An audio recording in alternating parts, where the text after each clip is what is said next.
বেশ কিছুদিন আগে সোশ্যাল মিডিয়াতে আমি একটা ভিডিও ছেড়েছিলাম, যেখানে আমার একজন অনলাইন ক্লায়েন্ট তিনি 7 লক্ষ টাকা একজনের মাধ্যমে ক্রিপ্টোকারেন্সিতে ইনভেস্ট করেছিলেন। তো 2-3 বছর ধরে টাকাটা চেয়ে উনি পাচ্ছিলেন না। আমার কাছে জানতে চেয়েছিলেন যে শাস্ত্রীজি, টাকাটাই ফেরত পাবো কি পাবো না। তো সেটার উত্তরের জন্য আমি ট্যারো কার্ড টেনেছিলাম এবং ওনার হাতে রেখা বিচার করেছিলাম।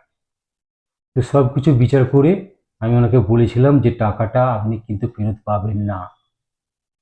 এই ভিডিওটা যারা আগে দেখেছেন তারা নিশ্চয়ই আমার কথাগুলো বুঝতে পারবেন। তো আজকে আমার ক্লায়েন্ট জানতে চেয়েছেন যে এখন উনি কি করবেন, ওনার করণীয় কি, কি করলে উনি ভালো জায়গায় যেতে পারবেন, ওনার ভালো হবে।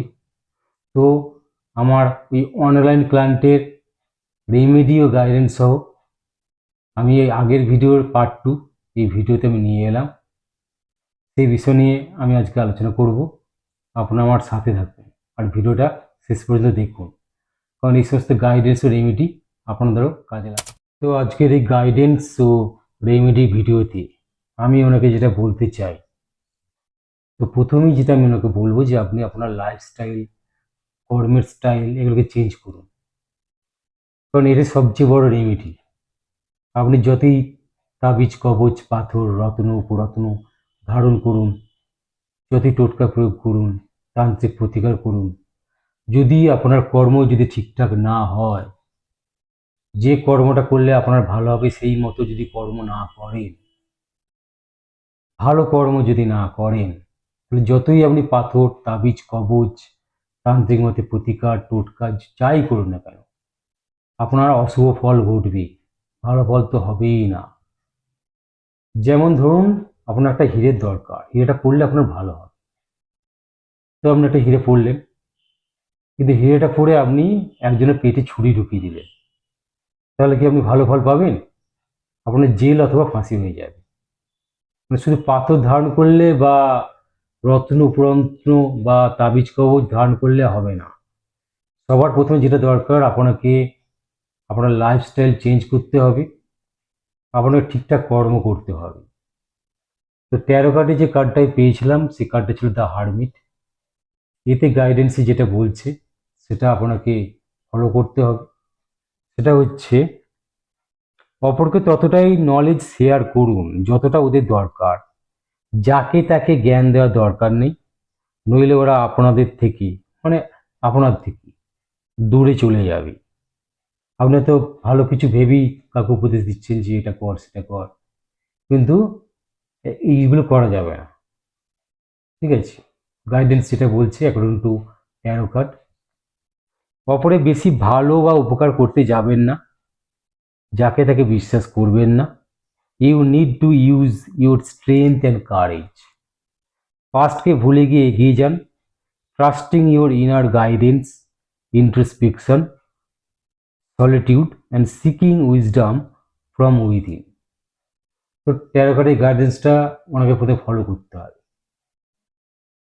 এবার আমি দেখব যে ওনার দশান্তর দশা কি চলছে, কারণ হাত দেখে একদম খুব সূক্ষ্ম সময় বিচার করা খুব ডিফিকাল্ট, অন্তত আমি এটা মনে করি। একটা দশান্তর দশা স্প্যান 1 মাস 2 মাস থাকে, তো হাত দেখে ওই 1 মাস 2 মাসে বিচার করা খুব কঠিন। তো সেই জন্য আমি দেখব যে ওনার দশান্তর দশা এখন কি চলছে। ওনার দশান্তর দশা এখন চলছে রবির দশা, কেতুর অন্তর্দশা। এটা চলবে আপ টু 13ই সেপ্টেম্বর 2026 পর্যন্ত। তো এই যে দশান্তর দশার ফল, এটা দেখেই বোঝা যাচ্ছে আপ টু 13ই সেপ্টেম্বর 2026 ওনার পক্ষে এটা মোটেই শুভ সময় নয়। এই সময় উনি নানা প্রকার ঝামেলা জড়িয়ে পড়বেন, ঝুট ঝামেলা, স্বাস্থ্যহানি, নানাজনের সাথে বিবাদ, এগুলো ঘটবে। তো উনি আমার কাছে যেটা জানতে চেয়েছেন যে এখন কি উনি কি অন্য কোনো জায়গায় জবের চেষ্টা করবেন। তো ওনাকে আমি বলবো, ওনার পুষ্টি বিচার করে যেটা পেলাম, আপ টু 13ই সেপ্টেম্বর 2026 পর্যন্ত উনি জবের চেষ্টা করলে উনি পাবেন না, তীরে এসে তড়ি ডুববে। যদি আপনি রেমিডিও করে থাকেন, খুব প্রিসিয়াস বা খুব হাই ফাই দামের পাথর পড়লে তবে হয়তো সামান্য কাজ হতে পারে, তাও সেটা হবে কোনো গ্যারান্টি নেই। কারণ দশান্তর দশা হচ্ছে যে ফলটা দিচ্ছে সেটা খুবই খারাপ ফল দিচ্ছে। তো আমি বলবো যে প্রথম কথা, আপনাকে তো আমার কথা তো চলতে হবে, যেটা ট্যারো কার্ড গাইডেন্স দিয়েছি। তার সাথে এই সময় আপনি অন্য জায়গায় চাকরির চেষ্টা করলেও পাবেন না, আপনাকে পেশেন্স ধরতে হবে। আপনাকে 13 সেপ্টেম্বর 2026 পর্যন্ত ওয়েট করতে হবে। আপনি এখন যেখানে কাজ করছেন সেখানেই কাজ করুন, এটা আপনার দশান্তর দশা বলছি। এরপর আপনাকে কিছু প্রতিকার আমি দিচ্ছি, কিছু রত্ন ধারণ করার কথা বলছি, আপনারা আমার সাথে থাকুন। প্রতিকার হিসেবে আমি যে রত্নটা ওনাকে ধারণ করতে বলবো সেটা হচ্ছে একটা স্বল্প মূল্যের প্রবাল। প্রবাল হচ্ছে মঙ্গলের রত্ন। এই প্রবাল সমুদ্রের নিচে প্রচুর পরিমাণে পাওয়া যায় এবং এর দাম খুব একটা নয়। এটা জ্যোতিষী পরামর্শ মতো শোধন করিয়ে মঙ্গলবার ওনাকে ধারণ করতে হবে, তাহলে ওনার কর্মজীবন অনেকটা আস্তে আস্তে ভালোর দিকে যাবে। কেননা রাশিচক্রে ওনার দশমপতি হচ্ছে মঙ্গল। সেই মঙ্গলকে যদি পাওয়ার দেওয়া যায়, নিশ্চয়ই আস্তে আস্তে ওনার কর্মজীবন অনেকটা উন্নত হবে।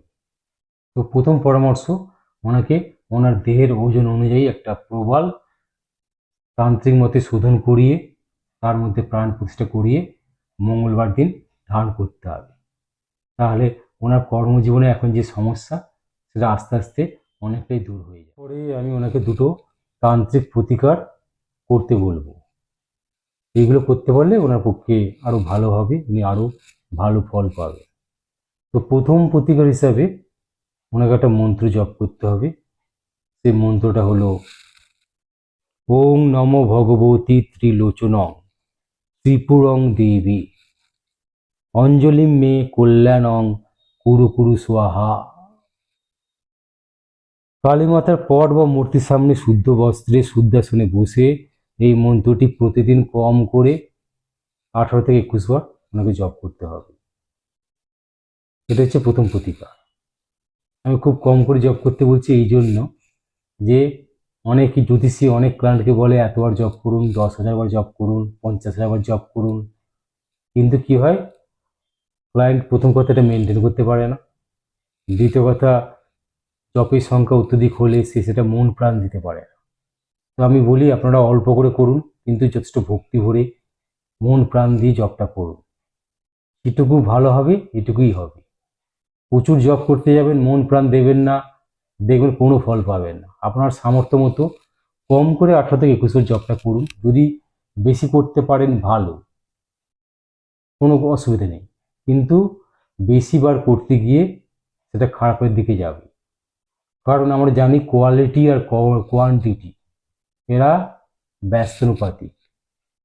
যদি কোয়ান্টিটি প্রচুর হয়ে যায় তার কোয়ালিটি এমনিতেই খারাপের দিকে যায়। তো আমি যেটা বলবো, যদি আপনি জব করতে পারেন প্রচুর 100 বার 200 বার 1000 বার, তো সেটা ভালো, কিন্তু আপনি যতটুকুই জব করুন ভগবানের প্রতি ভক্তি রেখে যথেষ্ট মন প্রাণ দিয়ে জব করুন। কম করে 18 থেকে 20 বার জবটা করুন, তাতে আপনি ভালো ফল পাবেন। আর তারও বেশি করতে পারলে ভালো, কিন্তু সেটা মেনটেন করতে হবে, ডেইলি করতে হবে। তো এরপর দ্বিতীয় যে প্রতিকার সেটা হচ্ছে আপনাকে ওং গং গণপতয়ে নমঃ। গণেশের মূর্তি বা ছবির সামনে ধূপদীপ জেলে গন্ধপুষ্প দ্বারা কম করে 18 থেকে 21 বার এই মন্ত্রটি জপ করতে হবে। এটা করতে পারেন, ঠিক আছে। আপনি যেহেতু একটা জায়গায় জব করেন, এটা করা আপনার পক্ষে একটু কঠিন আছে, আপনি গণেশের মূর্তি বা ছবি না পেলে আপনি মনে মনে কাজের ফাঁকে এই মন্ত্রটি জপ করতে পারেন। প্রথম প্রতিকারটার ক্ষেত্রে তাই, আপনি যদি মূর্তির সামনে বা মা কালীর কোনো ছবির সামনে যদি সেরকম যদি সুযোগ না হয়, আপনি কাজের ফাঁকে যখন পারবেন মন্ত্রটা জপ করবেন।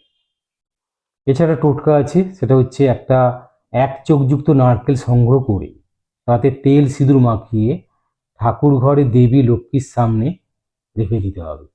এটা আপনি যখন বাড়ি যাবেন, দেশের বাড়ি, তখন এই কাজটা আপনার করতে হবে। কারণ আপনি কোম্পানিতে যেহেতু একটা এনজিওতে জব করেন, এনজিওতে তো যখন তখন ছুটি দেবে না, আপনাকে যথেষ্ট রেসপন্সিবল একটা কাজ আছে। তো আপনি যখন বাড়ি যাবেন, বাড়িতে গিয়ে একটা এক চোখযুক্ত নারকেল, যে নারকেলে একটাই চোখ, এরকম নারকেলকে চুজ করতে হবে। সেটাকে তেল সিঁদুর মাখিয়ে ঠাকুর ঘরে দেবী লক্ষ্মীর সামনে রেখে দিতে হবে। তাহলে আপনার যে টাকার চোট হয়েছে এবং বর্তমানে কর্মক্ষেত্রে যে ঝামেলাটা হচ্ছে, যে জন্য আপনি আমাকে কল করেছেন, তো সেটা অনেকটা দূর হয়ে যাবে। তো এই প্রতিকারগুলো আপনাকে করতে হবে। এছাড়াও আমার ক্লায়েন্ট আমার কাছে জানতে চেয়েছেন যে, যেহেতু কর্মক্ষেত্রে ওনার একটু টালমাটাল চলছে, তা উনি কি চাকরিটা ছেড়ে দেবেন, দিয়ে ব্যবসা বা অন্য কোনো লাইনে নিজেকে ইনভলভ করবেন? মানে যেটা জানতে চেয়েছেন সেটা হচ্ছে, অন্য কোনো দিকে চাকরি ছাড়া ব্যবসা বা অন্য কোনো লাইনে অন্য কোনো ভালো যোগ বা সম্ভাবনা আছে?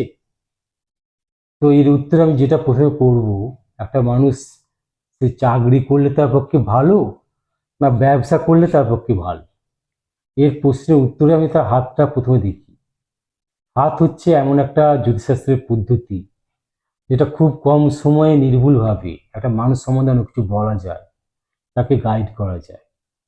তো হাত যখন দেখবো একটা মানুষ চাকরি করবে না ব্যবসা করবে, প্রথমে তার ভাগ্য রেখাটা আমি দেখব।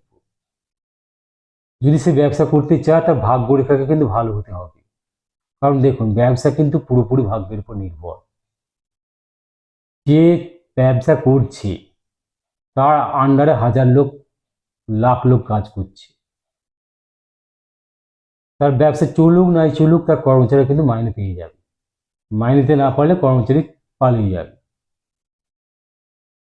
কিন্তু ব্যবসাটা চলবে, তার জন্য তাকে ভাগ্যের উপর নির্ভর করতে হবে। সবার কিন্তু ব্যবসা চলে না।